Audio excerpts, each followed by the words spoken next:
Hello guys, very good morning to all of you. I welcome back to my YouTube channel CDS English Classes सर्व शिक्षा सेवा समित। बच्चों, आज मैं पुनः आपके लिए एक और लेसन लेकर के आया हूँ। क्लास 12 की पोइट्री का 4th लेसन मैं आज आपको पढ़ाऊँगा। अभी पिछले YouTube चैनल में वीडियो में हमने आपको 3 लेसन्स पढ़ाए थे। अब आज आपको 4th लेसन में पढ़ाता हूँ। आपका 4th लेसन का जो टाइटल है from an elegy written in a country churchyard. Country churchyard का मतलब, चर्चयार्ड का मतलब होता है कब्रिस्तान होता है। तो और गिरजाघर भी कहीं कहीं जगहों पे इसका हम यूज करते हैं। तो इसका जो लेसन का जो नेम होगा वो आएगा from an elegy written in a country churchyard, यानी गांव के एक कब्रिस्तान में लिखी गई शोक गीत। ये आपके इस लेसन का जो है शीर्षक है। अब आपको पहला स्टांजा मैं पढ़ाता हूँ। The curfew tolls. कर्फ्यू का मतलब होता है गिरजाघर में शाम के समय बजने वाली घंटी की बात होती है यहाँ पे। The curfew tolls the knell of parting day. The knell of parting day का मतलब होता है शाम के होने की सूचना देना, यानी the curfew tolls the knell of parting day. गिरजाघर में बजने वाली घंटी शाम के होने की सूचना देते हुए बज रही है। The lowing heard. लोइंग का हर्ड का मतलब होता है रम्हाते हुए पशुएं। आप लोग देखे होंगे जब गांव में शाम होता है तो पशुएं चारागाह से धीरे धीरे अपने घरों की ओर चलती हैं, तो उनके मुंह से आवाज आता है, उस आवाज को रम्हाना बोला जाता है। The lowing herd wind slowly over the lea. Over the lea का मतलब होता है चारागाह होता है। शाम के समय हो जाने पर गांव के गिरजाघर से शाम के होने की सूचना मिल रही है। वहाँ गिरजाघर में घंटी बज रही है और रम्हाते हुए पशुएं चारागाह से धीरे धीरे जो है अपने घरों की तरफ लौट रहे हैं। The Plowman. प्लोमैन मतलब किसान। The Plowman homeward plots his very way. Very way का मतलब होता है थका हुआ। और खेतों में काम करने वाला वो किसान भी धीरे धीरे अपने खेतों के काम को खत्म करके अपने गांव की तरफ, अपने घर की तरफ वो भी आ रहा है। And leaves the world to darkness and to me. और ये मतलब अंधेरा और ये सब किसान और रम्हाते हुए पशुएं इस कवि को लीव्स द वर्ल्ड, इस दुनिया को, डार्कनेस एंड टू मी, इस अंधेरे में छोड़ करके जा रहे हैं। फिर से मैं बच्चों आपको पढ़ा दूं। The curfew tolls the knell of party day. गिरजाघर में बजने वाली घंटी शाम के होने की सूचना दे रही है। The lowing herd and wind slowly over the lea. और वो चारागाह से रम्हाते हुए पशुएं अपने घरों की तरफ धीरे धीरे लौट रहे हैं। The Plowman homeward plots is very way. खेतों में काम किया हुआ किसान वो भी अब अपने घर की तरफ थक करके वापस लौट रहा है। And leaves the world to darkness to me. और कवि जो है कह रहा है कि ये दुनिया जो है मुझे अंधेरे के साथ छोड़ रही है। नेक्स्ट स्टैंजा बच्चों।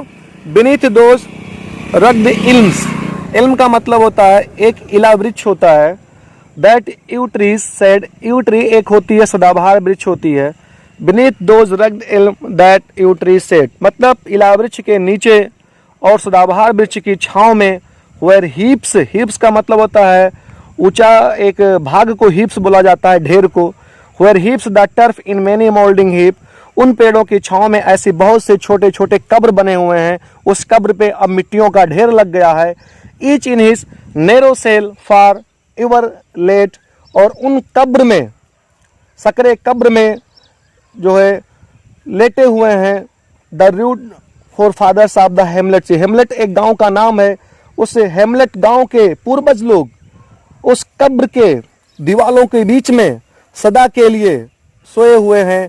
The breezy call of incense breathing morn. The breezy call मतलब सुबह के समय बहने वाली सुगंधित जो हवा है। ऑफ इंसेंस ब्रीदिंग मॉर्न सुबह के समय बहने वाली सुगंधित हवा है। The swallow twittering from the straw build said. और घास के बने हुए उन घोंसलों में बैठी हुई, सोलों का मतलब होता है अबाबिल। अबाबिल चिड़ियों की वो चहचहाट। The cock shrill clarion. Cock मतलब मुर्गे की तीक्ष्ण आवाज। और द इकोइंग हॉर्न और शिकारियों के बिगुल की आवाजें। नो मोर सेल राउज मतलब इतने सब चीजें बज रही हैं। सुबह के समय सुगंधित हवा चल रही है। अबाबिल चिड़ियों की चहचहाट भी आ रही है उनके घोंसलों से।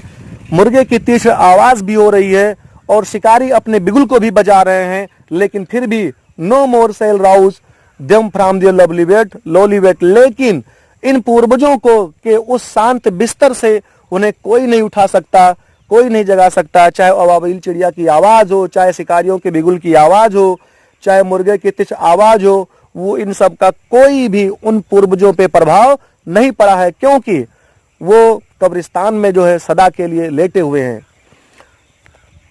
लास्ट स्टांजा देखते हैं बच्चों। Let not ambition mock their useful toil. Let not ambition, ambition का मतलब होता है महत्वाकांक्षा, मोक मतलब मजाक, देयर यूजफुल ट्वाइल मतलब उनके उपयोगी परिश्रम का।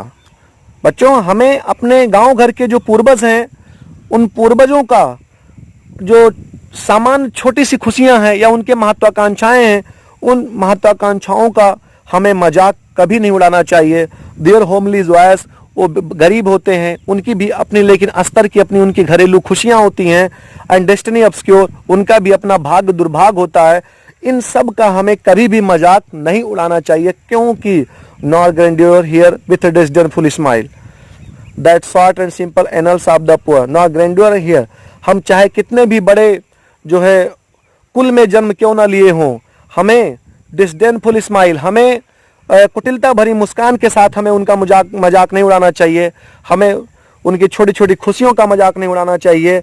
The short and simple annals of the poor, उन गरीबों के जो छोटी सी और थोड़ी सी मजदूरी पर भी हमें उपहास उनका नहीं उड़ाना चाहिए। वो जितना भी कमाते हैं, अपना ईमानदारी भरा मेहनत करते हैं, उससे अपना जीवन सर्वाइव करते हैं, अपने परिवार को सर्वाइव करते हैं, अपनी खुशी छोटी छोटी खुशियों को समेट करके आगे वो बढ़ते हैं, तो हमें उनका जो उपहास नहीं करना चाहिए। द बोस्ट ऑफ हेरल्डरी, क्योंकि द बोस्ट ऑफ हेरल्डरी का मतलब ऊंचे कुल में जन्म लेना, द पोम्प ऑफ पावर बहुत अधिक शक्तिशाली हो जाना, एंड ऑल द ब्यूटी बहुत अधिक हमारी सुंदरताएं भी हो जाएं, all that wealth ever gave, चाहे कितनी भी संपदाएं हम इकट्ठा क्यों ना कर लें, ये सब कुछ awaits alike in the inevitable hour, वो उस निश्चित निर्धारित लक्ष्य की तरफ ही हमें लेकर के जाती हैं, जो इस दुनिया का सबसे बड़ा सत्य है, और वो क्या है, वो है मौत। The paths of glory lead but to the grave, ये सारे जो वैभव हमारे हैं, ऊंचे कुल में जन्म लेना, खूब अधिक शक्तिशाली हो जाना, खूब धन अर्जित कर लेना, हमारी खूब सुंदरताएं हमारे पास हो जाए, लेकिन ये सारी भौतिक सुख सुविधाएं एक दिन हमें उसी कब्र की तरफ लेकर के जाती है, वो दुनिया की एकमात्र सच्चाई की तरफ लेकर के जाती हैं, और ये सारी चीजें वैभव, अपार वैभव, ये हमें उसी कब्र की तरफ लेकर के जाती हैं। इसलिए हमें किसी का मजाक नहीं उड़ाना चाहिए। मैं आशा करता हूं बच्चों आपको ये पोएम समझ में आया होगा, और अगर कोई कमी रह गई होगी, समझ में नहीं आया होगा, तो आप हमें जरूर बताएंगे, क्योंकि आपका हमारा कमेंट ही आपका जो विचार है जो हमें मिलेगा